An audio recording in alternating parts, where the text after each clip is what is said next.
20-25 minute की tunnel है ये लंबी, जिसमें 20-25 मिनट लगते हैं गुज़रने में। तो आखिर में इंशाल्लाह फिर दिखा देता हूँ।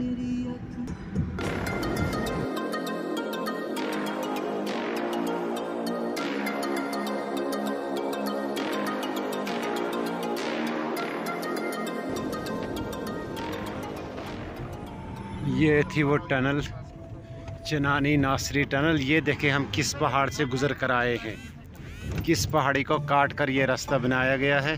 ये टनल बनाई गई। पहले तो हम दूसरे रोड से आते थे, उसको पत्नी टाप कहा करते थे, बल्कि वो पत्नी टाप है। तो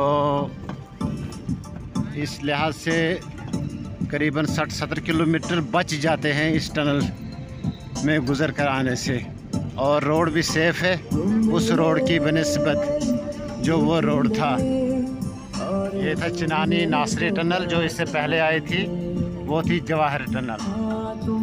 अब यहाँ व्यू देखें।